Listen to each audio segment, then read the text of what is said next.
ஆகவும் அந்த காட்டுலயே பெரிய பணக்கார பறவைகள், அவங்களுக்கு இணையான பணக்கார பறவை அந்த காட்டுல வேற யாருமே கிடையாது. இவங்களுக்கு சொந்தமா ஒரு பெரிய வாழைத்தோட்டம் இருந்தது. அந்த வாழைத்தோட்டத்தை காலுக்காக தான் கவனிச்சுக்கிட்டு இருந்தது. காலுக்காக பசின்னு வர பறவைகளுக்கு வாழைப்பழங்களை இலவசமாகவும், விலைக்கு வாங்க வர பறவைகளுக்கு நியாயமான விலைக்கு விற்பனை பண்ணிக்கிட்டு இருந்தது. ஒரு நாள் கோரிக்காகத்தோட 3 அண்ணன்களும் கோரிக்காகத்தை பார்க்க அவங்க வீட்டுக்கு வந்தாங்க. இங்க பாரு தங்கச்சி, மாப்பிள்ளை பண்றது கொஞ்சம் கூட சரியில்லை. பசின்னு வர பறவைகளுக்கு வாழைப்பழங்களை இலவசமா கொடுக்கறாரு. ஆமா தங்கச்சி, இப்படியே போனா கூடிய சீக்கிரம் நீயும் உன் கணவரும் தலையில துண்டை போட்டுக்கிட்டு தான் போகணும். அண்ணா, நீங்க சொல்றதெல்லாம் பார்க்க எனக்கு ரொம்ப பயமா இருக்கு. இப்ப நான் என்ன செய்யணும்னு சொல்லுங்க. இங்க பாரு, இனிமே நீயும் வாழைத்தோட்டத்துக்கு போ. அங்க என்ன நடக்குதுன்னு கவனி. இல்லன்னா மாப்பிள்ளை வாழைத்தோட்டத்தை யாருக்காவது இனாமா எழுதி கொடுத்தாலும் கொடுத்துருவாரு. இப்படி சொல்லிட்டு அவங்க 3 பேரும் அந்த இடத்த விட்டு பறந்து போயிட்டாங்க.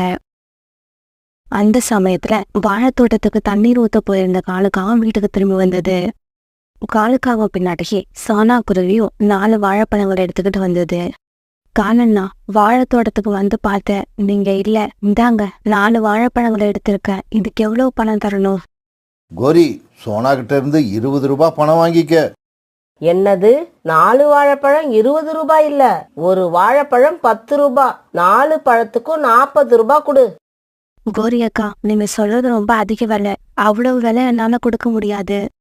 இவ்வளவு விலை கொடுக்க முடியாத நீ எதுக்காக மரத்துல இருந்து வாழைப்பழங்களை பறிச்சு எடுத்துக்கிட்டு வந்த? அந்த பழம் அழுகி போச்சுன்னா அதுக்கான நஷ்ட ஈடை யார் கொடுக்கறது? இப்போ உனக்கு வேற வழியே இல்ல. நான் கேக்குற 40 ரூபாயை கொடுத்துதான் ஆகணும். பாவம் சோனா குருவி கோரிக்காகத்துக்கிட்ட வசமா மாட்டிக்கிட்டு என்ன பண்றதுன்னு தெரியாம அதுகிட்ட 40 ரூபாய் எடுத்து கொடுத்தது. கோரி அக்கா, உங்க தோட்டத்துல இருந்து நான் வாழைப்பழம் வாங்குறது இதுதான் கடைசி தடவை. இனிமேல் நான் மட்டும் இல்ல, எந்த பறவையையும் உங்க தோட்டத்துல வந்து பழங்களை வாங்க விட மாட்டேன். எல்லார்கிட்டயும் போய் இந்த விஷயத்த சொல்லுவேன். இப்படி சொல்லிட்டு அந்த வாழைப்பழங்களை எடுத்துக்கிட்டு சோனா குருவி அந்த இடத்த விட்டு பறந்து போயிடுச்சு. யாரையும் கேட்காம தோட்டத்துல உள்ள பழங்களை பறிக்கிற பறவைகளுக்கு இப்படிதான் தண்டனை கொடுத்தாகணும். காலுஜி, நான் சொல்றத காதுல வாங்கிக்குங்க. எனக்கு உங்க மேல நம்பிக்கை இல்ல. இன்னையில இருந்து வாழைத்தோட்டத்தோட முழு பொறுப்பையும் நான் எடுத்துக்க போறேன். இப்படி சொன்ன கோரிக்காகவும் மறுநாள் காலையிலேயே காலுக்காகத்து கூட வாழைத்தோட்டத்துக்கு போச்சு. அந்த சமயத்துல ரொம்பவும் பசியோட இருந்த ரோனிக்குருவி அந்த பக்கம் பறந்து வந்தது. காலுக்காகத்தோட வாழைத்தோட்டத்துல கீழே விழுந்து கிடந்த ஒரு வாழைப்பழத்தை ரோனிக்குருவி பார்த்தது. இப்படி பழத்தை பார்த்த ரோனிக்குருவி அந்த வாழைப்பழத்தை எடுத்து சாப்பிட ஆரம்பிச்சது. இதையெல்லாம் கோரிக்காகம் பார்த்துக்கிட்டே இருந்தது. வாங்க முதலாளி, இந்த வாழைத்தோட்டம் உங்களோடது தானா? அதனாலதான் யாரையும் கேட்காம வந்த உடனே வாழைப்பழத்தை எடுத்து சாப்பிட ஆரம்பிச்சிட்டீங்க. கோரி, அப்படி இல்ல, எனக்கு ரொம்ப பசியா இருந்தது, அதனாலதான் கீழே கடந்த வாழைப்பழத்தை எடுத்து சாப்பிட்டேன். சரி, பழத்தை சாப்பிட்டு முடிச்சிட்டல, அதுக்குள்ள காசை கொடுத்துட்டு போ. என்ன கோரி, இந்த பழத்துக்கு காசு கேக்குற? காலு அண்ணன் இப்படி கீழே விழுந்து கிடக்குற பழத்தை எடுத்து சாப்பிட்டா காசு கேட்காது. காலுஜி வள்ளல் பரம்பரையிலிருந்து வந்தவரு, அவரு அப்படிதான் நடந்துப்பாரு. ஆனா நான் அப்படி இல்ல. சாப்பிட்ட பழத்துக்கு காசை எடுத்து வை. உடனே ரோனிக்குருவி தாங்கிட்ட இருந்த 5 ரூபாய் எடுத்து கொடுத்தது. என்ன இது, 5 ரூபாயா? 5 ரூபாயை எனக்கு என்ன பிச்சையா போடுற? 10 ரூபாயை எடு. ஒரு வாழைப்பழத்தோட விலை 10 ரூபாய். கோரி, நீ சொல்ற விலை ரொம்ப அதிகமா இருக்கு, இதுக்கு மேல நான் பணம் கொடுக்க மாட்டேன். இங்க பாரு ரோனி, நீ இதையெல்லாம் கீழே கடந்த பழத்தை எடுத்து சாப்பிடறதுக்கு முன்னாடி யோசிச்சிருக்கணும். இப்ப உன்னால வேற எதுவும் பண்ண முடியாது. நான் கேட்ட 10 ரூபாயை எனக்கு கொடுத்துதான் ஆகணும். உடனே வேற வழியில்லாத ரோனிக்குருவி 10 ரூபாயை எடுத்து கொடுத்துட்டு அங்கிருந்து பறந்து போச்சு. இங்க பாரு கோரி, நீ செய்யறதெல்லாம் சரியில்லை. இவங்க எல்லாம் நம்ம காட்டுல வாழ்ற ஏழை பறவைங்க. அவங்க கிட்ட இருந்து இப்படி அதிகமா காசு வசூல் பண்றது ரொம்ப தப்பு. இங்க பாருங்க காலுஜி, யாரு நல்லவங்க யாரு கெட்டவங்கன்னு எனக்கு தெரியும். இதுக்கப்புறம் நீங்க வாழை மரத்துக்கு தண்ணி ஊத்துற வேலையை மட்டும் பாருங்க. வியாபாரத்தை நான் பாத்துக்கிறேன். அதுக்கப்புறம் கோரிக்காக வாழைத்தோட்டத்துக்கு வர பறவைகள் எல்லார்கிட்டையும் தன்னுடைய மனம் போன போக்குல அதிகமா பணத்தை வாங்கிக்கிட்டு இருந்தது. இப்படியே சில நாட்கள் நகர்ந்துச்சு. வாழைப்பழம் கொடுக்கணும்னு ஆசைப்படுறேன், அதுக்காக எனக்கு 10 வாழைப்பழங்கள் தேவைப்படுது. அது என்ன விலைன்னு சொல்லுங்க. இந்த புல்புல் பறவை கிட்ட இப்ப நாம விலைய சொன்னோம்னா பழமே வேண்டான்னு ஓடிடும். அதனால இப்ப விலைய சொல்லக்கூடாது. இப்படி நினைச்ச கோரிக்காகும் உடனே நயவஞ்சகமா பேச ஆரம்பிச்சது. என்ன புல்புல், வீட்டுக்கு கெஸ்ட் வந்திருக்காங்கன்னு சொல்ற, உன்கிட்ட நான் அதிகமா வாங்குவனா?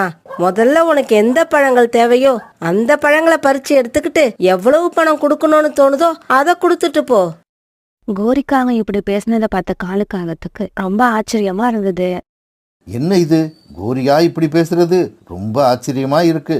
அதே சமயம் புல்புல் பறவைக்கு ஏதோ ஆபத்து இருக்கிற மாதிரியும் இருக்கு. கோரிக்காகம் இப்படி சொன்னாத உண்மன் நம்பின புல்புல் பறவை மரத்துல இருந்து 10 பழங்களை பறிச்சு கீழே வச்சுது. இந்தா கோரி, ஒரு பழத்துக்கு 5 ரூபாய் வீதம், 10 பழத்துக்கு 50 ரூபாய் எடுத்துக்க. இப்படி சொன்ன புல்புல் பறவை 50 ரூபாய் நோட்டை கோரிக்காகத்துக்கிட்ட கொடுத்தது. என்ன புல்புல், 50 ரூபாய் கொடுக்கற? இந்த பணத்தை நீ கொடுக்கறதுக்கு பணமே கொடுக்காம எடுத்துக்கிட்டு போகலாம். கோரி, என்ன இப்படி பேசுற? நீ எவ்வளவுதான் எதிர்பார்க்கற? ஒரு பழம் 10 ரூபாய், ஒரு பழம் 10 ரூபாய் போட்டு 10 பழத்துக்கு 100 ரூபாய் கொடு. கோரி, இதுக்குதான் நான் ஆரம்பத்திலேயே ஒரு பழம் என்ன விலைன்னு கேட்டேன். ஆனா நீ பழத்தை பறிச்சு எடுத்துக்கிட்டு கொடுக்க நினைக்கிறத கொடுன்னு சொன்னதாலதான் நான் பழத்தையே பறிச்சேன். புல்புல், நான் பழத்தை பறிச்சு எடுத்துக்கன்னு சொன்ன உடனே நீ பறிச்சிடுவியா? உனக்கு அறிவு வேண்டாம். இங்க பாரு, பறிச்ச பழத்துக்கு மரியாதையா 100 ரூபாய் கொடுத்துட்டு சீக்கிரமா இடத்த காலி பண்ணு. எனக்கு நிறைய வேலை இருக்கு. உடனே வேற வழி இல்லாத புல்புல் பறவை அழுதுகிட்டே 100 ரூபாய கொடுத்துட்டு அந்த இடத்த விட்டு பறந்து போச்சு. காலுஜி, நீங்க இதுவரைக்கும் பண்ணனதெல்லாம் வியாபாரம் கிடையாது. நான் இப்ப பண்றேன் பாருங்க, இதுதான் வியாபாரம், புத்திசாலித்தனமான வியாபாரம். ஒரு நாள் கழுகுகள் தங்களோட கூட்டுல தங்களோட குழந்தைக்கு திராட்சை பழத்தை எடுத்துட்டு வந்து கொடுத்து சாப்பிட சொன்னாங்க. அம்மா, இந்த பழம் வேண்டாம், எனக்கு வாழைப்பழம் தான் வேணும். என்னங்க, நம்ம குழந்தை வாழைப்பழம் தான் வேணும்னு அடம் பிடிக்குது. இங்க பாரு மண்டோதரி, குழந்தை எதை ஆசைப்பட்டாலும் அதை கொண்டு வந்து கொடுக்கறது தான் ஒரு அப்பா அம்மாவுக்கு அழகு. உன்னோட அண்ணனை அனுப்பி வாழைப்பழங்கள் எங்க இருந்தாலும் எடுத்துக்கிட்டு வர சொல்லு. இதை கேட்ட கழுகோட அண்ணனுக்கு எரிச்சலா இருந்தது. வெயில் இப்படி கொளுத்துது, இந்த வெயில்ல நான் வாழைப்பழத்தை எங்க போய் தேடுவேன்? பேசாம நம்மளோட வேலைக்காரங்களை அனுப்பி வச்சு வாழைப்பழத்தை எடுத்துக்கிட்டு வர சொல்லுவோம். ஏய் சோட்டு, இங்க வா. நம்ம காடு பக்கத்துல உள்ள காடு, இப்படி எல்லா இடத்துக்கும் போய் தேடி பாரு. வாழைப்பழங்கள் எங்க இருந்தாலும் பறிச்சு எடுத்துக்கிட்டு வா. அப்படியே செய்யற முதலாளி. இப்படி சொல்லிட்டு அந்த சின்ன அந்த வாழைப்பழங்களை தேடி பறந்து போச்சு. இப்படி ரொம்ப தூரம் பறந்து வந்ததும் காலுக்காகத்தோட வாழைத்தோட்டத்தை அந்த ஆந்தை பார்த்துருச்சு. உடனே அந்த வாழைத்தோட்டத்துக்கு போன ஆந்தை எந்த தயக்கமும் இல்லாம வாழைப்பழங்களை பறிச்சு கீழே போட ஆரம்பிச்சது. பழங்கள் கீழே விழுந்த சதத்தை கேட்ட காலுக்காகவும் குறிக்காகவும் அந்த பக்கமா தலையை திருப்ப ஆந்த பழங்களை பறிச்சுக்கிட்டு இருக்கிறத பாத்துட்டாங்க. காலுஜி, அந்த ஆந்தை எவ்வளவு நேரமா பழங்களை பறிச்சு கீழே போட்டுக்கிட்டு இருக்கு. நீங்க எதுவும் பேசாம மௌனமா பாத்துக்கிட்டு நின்னா என்ன அர்த்தம்? கோரி, இந்த சின்ன ஆந்தைக்கும் பின்னால பெரிய கூட்டமே இருக்குன்னு அர்த்தம். இங்க பாரு கோரி, இந்த ஆந்தைய பாக்குறதுக்கு வேணா சின்னதா இருக்கலாம். இந்த மாதிரி நிறைய ஆந்தைங்க கழுகு குடும்பத்துக்கிட்ட வேலை பார்த்துக்கிட்டு இருக்காங்க. அதனால அந்த ஆந்தை தேவைப்படுற வாழைப்பழங்களை பறிச்சுக்கிட்டு போட்டோம். நீ பார்த்தும் பார்க்காத மாதிரி இருந்துரு. காலுஜி, கண்ணுக்கு எதிரில ஒரு அநியாயம் நடக்கிறப்ப அதை பார்த்துக்கிட்டு உங்கள மாதிரி என்னால பொறுமையா இருக்க முடியாது. இப்படி சொன்ன கோரி கோபத்தோட அந்த ஆந்தை கிட்ட போச்சு. ஏய் குட்டி ஆந்த, உனக்கு ஏதாவது புத்தி இருக்கா? அடுத்தவங்க தோட்டத்துல வந்து பழங்களை பறிக்கிறதுக்கு முன்னாடி அவங்க கிட்ட அனுமதி வாங்கணும்னு உனக்கு அறிவு இல்லையா? காகங்களே, இந்த பழத்தை நான் எனக்காக பறிச்சுக்கிட்டு போகல, கழுகு அண்ணன் தான் பறிச்சுக்கிட்டு வர சொன்னாரு. நீங்க எது பேசுறதா இருந்தாலும் எங்க கழுகு அண்ணன் கிட்ட வந்து பேசுங்க. இங்க பாரு, நாங்க யார்கிட்டயும் வந்து பேசணும்னு அவசியம் இல்ல. இப்படி திருட்டுத்தனமா வந்து பழங்களை பறிக்கிற உன்னோட அண்ணனும் கண்டிப்பா ஒரு திருட்டு பயலாமா இருப்பான். இங்க பாரு காகமே, எங்க அண்ணனை திட்டாத. அதுவும் உன்ன மாதிரி அழகே இல்லாத காகம் எங்க அண்ணனை திட்டுறத நான் விரும்பல. காலுஜி, இவனை பாத்தீங்களா? என்ன பார்த்து அழகில்லாத காகம்னு சொல்லிட்டான். எனக்கு ரொம்ப அவமானமா இருக்கு. இவனை நான் சும்மா விட போறதில்ல. இப்படி சொன்ன கோரி ஆந்த மேல பாஞ்சு கண்மூடித்தனமா அடிக்க ஆரம்பிச்சது.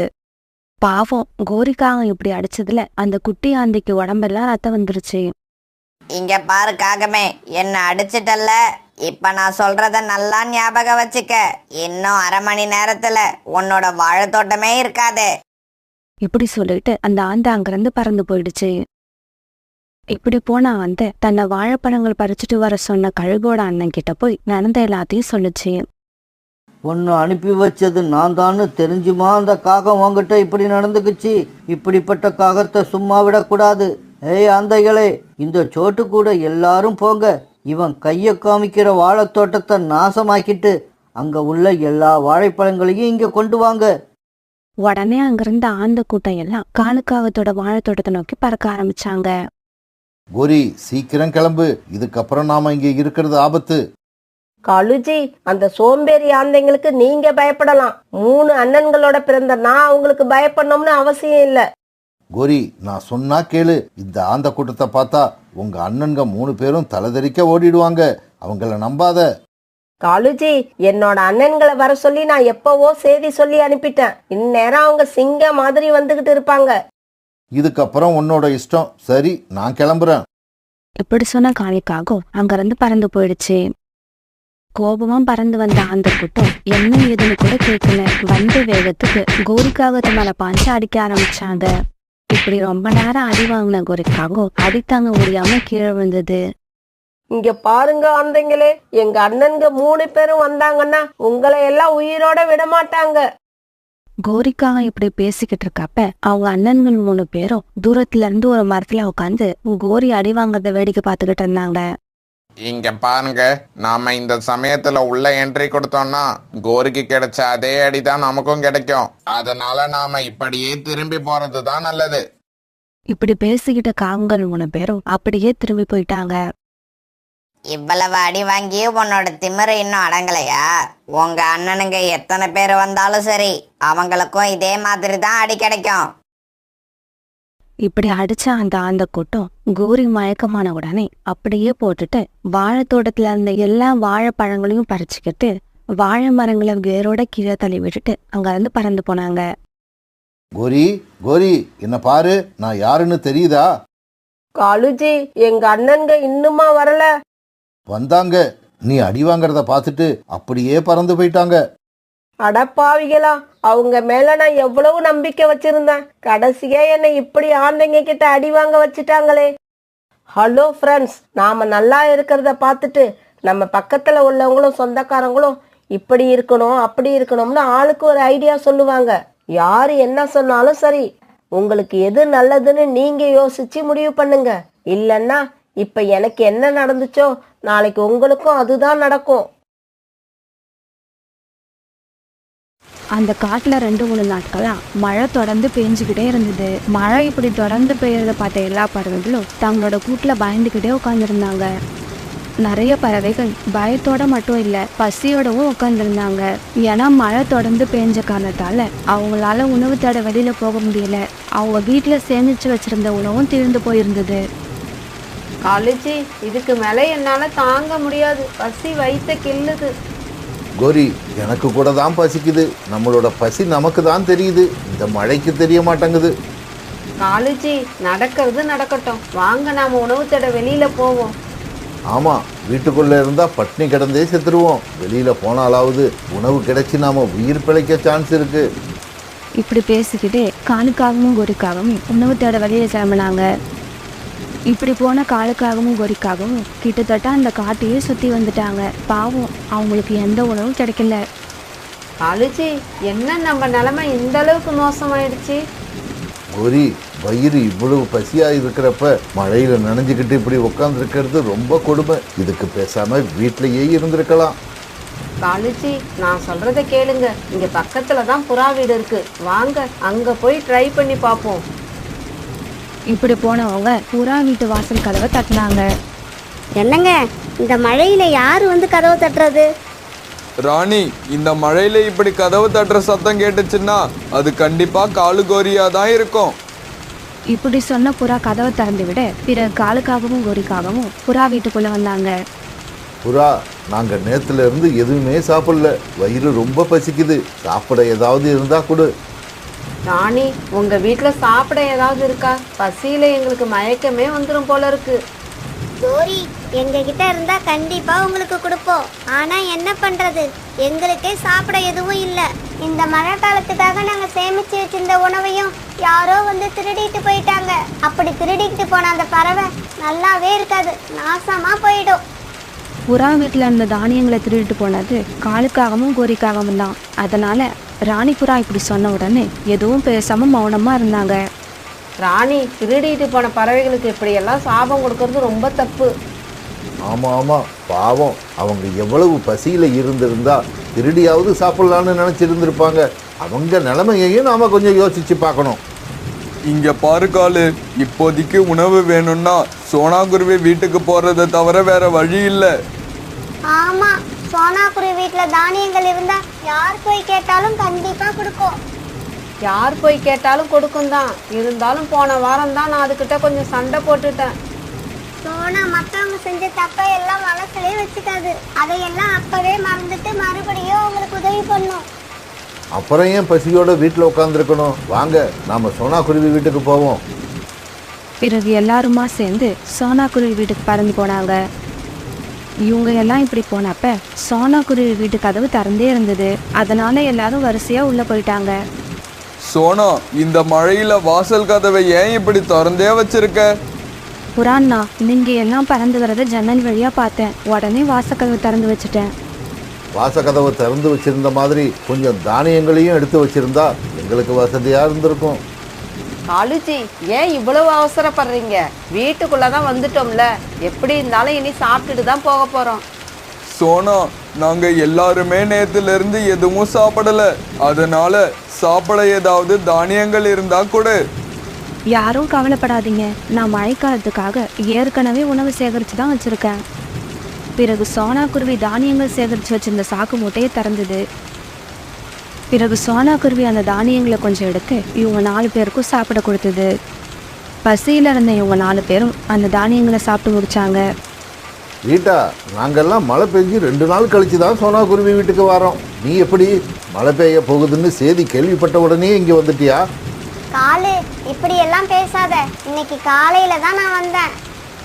இவங்க எல்லாம் இப்படி வீட்டுக்குள்ளே பேசிக்கிட்டு இருக்க வீட்டுக்கு வெளியில் மழையோட வேகம் அதிகமாச்சு. அந்த சமயத்தில் பெரிய கருப்பு மேகத்துக்கிட்ட சின்ன மேகம் இப்படி பேசிக்கிட்டு இருந்தது. தலைவா, நீங்க மழை பெய்ய ஆரம்பிச்சு ரொம்ப நேரம் ஆகுது, எப்பதான் நிறுத்த போறீங்க? தம்பி, இங்க பாரு, நான் வேணும்னு இப்படி செய்யல. என்னோட உடம்புல நிறைய தண்ணீர் ஊறிக்கிட்டே இருக்கு. என்னால இப்படி தண்ணீர் உருவாகிறத தடுக்க முடியல. இப்படியே போச்சுன்னா இன்னும் கொஞ்ச நேரத்துல நான் வெடிச்சிடுவேன். தலைவா, எப்படியாவது உங்களை நீங்களே கண்ட்ரோல் பண்ணிக்கோங்க, இல்லைன்னா இந்த காடே வெள்ளத்துல மூழ்கி போயிடும். இங்க பாருடா தம்பி, நான் என்னை எந்த அளவு கண்ட்ரோல் பண்ண முடியுமோ அந்த அளவு பண்ணி பார்த்துட்டேன். இதுக்கு மேல ஒன்றும் பண்ண முடியாது. வேணும்னா நீ ஒன்று பண்ணு. சீக்கிரமா காட்டுல உள்ள பறவைகள் கிட்ட போய் எங்கேயாவது உயரமான பாதுகாப்பான இடத்துக்கு போக சொல்லு. இப்பவே போறேன். இப்பவே போய் எல்லா பறவைகள் கிட்டையும் இந்த செய்தியை சொல்றேன். இப்படி சொன்ன அந்த சின்ன மேகம் உடனே வேகமாக கீழே இறங்கி அந்த காட்டுக்கு போச்சு. ஆனால் அந்த மேகம் அப்படி தரையிறங்கி பார்க்குறப்ப அந்த காட்டில் எந்த பறவைகளுமே வெளியில இல்லை. இப்ப நாம என்ன பண்றது? இந்த சமயம் பார்த்து எந்த பறவையும் நம்ம கண்ணில் படல.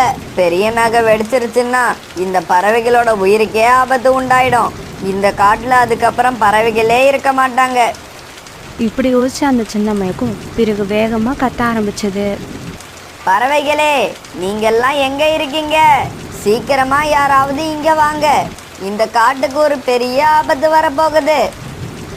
ரீட்டா, யாரோ கூப்பிடுற மாதிரி சத்தம் கேட்கல? இல்லையே, எனக்கு ஒன்றும் கேட்கல. இல்லை ரீட்டா, யாரோ கூப்பிடுற சத்தம் எனக்கு நல்லா கேட்குது. அவங்க ஏதோ ஆபத்தில் இருக்காங்கன்னு நினைக்கிறேன். அப்படியா? அப்படின்னா வாங்க, யார் ஆபத்தில் இருக்கான்னு போய் பார்ப்போம். ரீட்டா, நீங்கள் எல்லாம் இங்கேயே இருங்க. நான், சோனா, புறா, நாங்கள் 3 பேரும் போய் பார்த்துட்டு வரோம். பிறகு சோனாக்குருவி, காலுக்காவும் புறா இவங்க 3 பேரும் வெளியில் பறந்து போனாங்க. மழை இப்போ முன்னை விட அதிகமாக பெஞ்சது. காலுக்காகத்தாலையும் சோனாக்குருவியாலையும் பறக்கக்கூட முடியலை. அதனால இவங்க 3 பேரும் ஒரு இடத்துல உட்கார அவங்கள பார்த்து அந்த சின்ன மேகம் வேகமாக அவங்க கிட்ட வந்தது. ஆமா, இவ்வளவு நேரமா நீங்க எல்லாம் எங்க போயிருந்தீங்க? நான் எவ்வளவு நேரமா உங்களுக்கு குரல் கொடுக்கறது? மேகமே, கோவிச்சுக்காத. மழை அதிகமாக பெஞ்சதால நாங்கள் எல்லாம் சோனா குருவி வீட்டில் தான் இருந்தோம். ஆமாம், எதுக்காக எங்களை தேடினீங்க? இங்க பாருங்க, இப்ப மழை பெஞ்சுக்கிட்டு இருக்க பெரிய கருப்பு மேகத்து உள்ள தண்ணீரோட இருப்பு அதிகமாயிடுச்சு. அதனால அது எந்த நேரமும் வெடிச்சு செதறலாம். அப்படி வெடிச்சிடுச்சுன்னா இந்த காடே தண்ணீர்ல முழுகிடும். இந்த விஷயத்த சொல்லதான் நான் அவங்கள தேடிக்கிட்டு இருந்தேன். சீக்கிரமா எல்லாரும் பாதுகாப்பான இடத்துக்கு போய் சேர்ந்துருங்க. என்னது, மேகம் வெடிக்க போகுதா? ஏன் அப்படி நடக்குது? ஒவ்வொரு கருப்பு மேகத்திலையும் தண்ணீர் தானா சுரக்க ஆரம்பிக்கும். குறிப்பிட்ட நேரம் கழிச்சு அந்த தண்ணீர் சுரக்கிறது தானா நின்றுடும். எதிர்பாராத விதமா இந்த கருப்பு மேகத்துல தண்ணீர் சுரக்கிறது நிற்கவே இல்லை. அதனால அதுக்குள்ள நிறைய தண்ணீர் தேங்கிடுச்சு. இவ்வளவு நீரை அந்த மேகத்தால கட்டுப்படுத்த முடியாது. கட்டுப்படுத்த முடியலன்னா உடனே அந்த மேகம் வெடிச்சு செதறிடும். இதுல இருந்து நாங்க தப்பிக்கணும்னா மலை பக்கம் போயிடலாமா? அங்க போனா எங்களுக்கு ஒன்றும் ஆபத்து இல்லையே. ஆமா, அதுதான் சரி. நீங்க 3 பேரும் மற்ற பறவைகளை கூப்பிட்டுக்கிட்டு மலை பக்கம் போயிடுங்க. அங்க போனாதான் நீங்க உயிர் தப்பிக்கலாம். பேசிக்கிட்டே இருக்காதீங்க, சீக்கிரமா கிளம்புங்க. சின்ன மேகம் இப்படி சொன்ன உடனே காலுக்காக சோனா குருவி, புறா இவங்க 3 பேரும் அங்கிருந்து பறந்து போனாங்க. ஆமா, உங்களை கூப்பிட்டது யாரு? யாராவது அங்க ஆபத்துல இருக்காங்களா? அங்கே யாரும் ஆபத்தில் இல்லை. நாம தான் இப்போ பெரிய ஆபத்தில் இருக்கோம். ஆமா, நம்ம எல்லாரும் இந்த இடத்த காலி பண்ணிட்டு போய் ஆகணும். சோனா, என்ன வந்ததுல இருந்து நீனும் காலுவும் எங்களை பயமுறுத்திக்கிட்டே இருக்கீங்க. ரீட்டா, ஒரு பெரிய கருப்பு மேகம் இன்னும் கொஞ்ச நேரத்துல வெடிக்க போகுது. ஒரு மேகம் வந்துதான் இப்ப இந்த செய்தியை எங்களுக்கு சொல்லுச்சு. இப்படி சொன்ன சோனா குருவி பிறகு எல்லா விஷயத்தையும் தெளிவா மற்ற பறவைகள் கிட்ட எடுத்து சொல்லுச்சு. நாம இப்ப எங்க போறது? எப்படி உயிர் தப்பிக்கிறது? யாரும் பதட்டப்படாதீங்க. நாம இப்ப உடனே கிளம்பி மலை பக்கம் போனா உயிர் தப்பிக்கலாம். பிறகு எல்லா பறவைகளும் சோனா குருவி வீட்டுல இருந்த தானியங்களை எடுத்துக்கிட்டு அங்கிருந்து மலைப்பகுதியை நோக்கி பறந்து போனாங்க. முடியாது, இதுக்கு மேல என்னால என்ன கட்டுப்படுத்த முடியாது. நான் இப்ப வெடிக்க போறேன். இப்படி சொல்லிக்கிட்டே இருந்த அந்த பெரிய கருப்பு மேகம் திடீர்னு வெடிச்சு சீர்ந்துச்சு. அந்த மேகத்துல இருந்து தண்ணீர் அருவி மாதிரி கீழே கொட்டுச்சு. அந்த தண்ணீர் கீழே கொட்டினதால அந்த காடே வெள்ளத்துல மூழ்கி போயிடுச்சு. ஆனா அந்த சமயத்துல எல்லா பறவைகளும் மலைப்பகுதியில பாதுகாப்பா உட்கார்ந்துருந்தாங்க. சோனா, நம்ம வர்றப்ப ஒரு பெரிய சத்தம் கேட்டது. அது என்ன சத்தம்? பெரிய மேகம் வெடிச்சிருக்கும்னு நினைக்கிறேன். நல்ல வேளை அந்த சின்ன மேகம் நமக்கு இந்த செய்தியை வந்து சொல்லுச்சு. இல்லாட்டி நாம எல்லாரும் அந்த வெள்ளத்துல மாட்டி உயிரிழந்திருப்போம். இந்த மழை எப்ப விடும்? யாருக்காவது தெரியுமா? இந்த கேள்விக்கு அவங்க யார்கிட்டயும் பதில் இல்லை. இந்த மழையில் நாம் இப்படி நனைஞ்சுக்கிட்டே உட்காந்துருந்தா கூடிய சீக்கிரம் நம்மளோட உயிர் போயிடும். இப்படி அவங்க பேசிக்கிட்டு இருக்கப்ப கோரிக்கா அவங்க எதிரில் இருந்த ஒரு குகையை பார்த்தது. நண்பர்களே, நாம எல்லாம் தப்பிச்சிட்டோம். அங்க பாருங்க, பக்கத்திலேயே ஒரு குகை இருக்கு. நாம எல்லாம் அதுக்குள்ள போயிடுவோம், வாங்க. பிறகு அந்த குகையை பார்த்த எல்லா பறவைகளும் ரொம்ப சந்தோஷப்பட்டாங்க. பிறகு எல்லாரும் அந்த குகையை நோக்கி பறந்து போனாங்க. இப்படி குகைக்குள்ள போனதுக்கு அப்புறம் தான் எல்லா பறவைகளும் அவங்க பாதுகாப்பா இருக்கிறத உணர்ந்தாங்க. ரொம்பவும் மகிழ்ச்சியானாங்க. பிறகு அவங்க எடுத்துட்டு போன தானியங்களை சாப்பிட்டாங்க. கொஞ்ச நேரத்துக்கு முன்னால நாம எவ்வளவு பதட்டத்துல இருந்தோம். ஆனா இப்ப பாருங்க, சந்தோஷமா இருக்கோம். எல்லாரோட வாழ்க்கையும் இப்படிதான். எப்ப கஷ்டம் வரும், எப்ப சந்தோஷம் வரும்னு சொல்லவே முடியாது.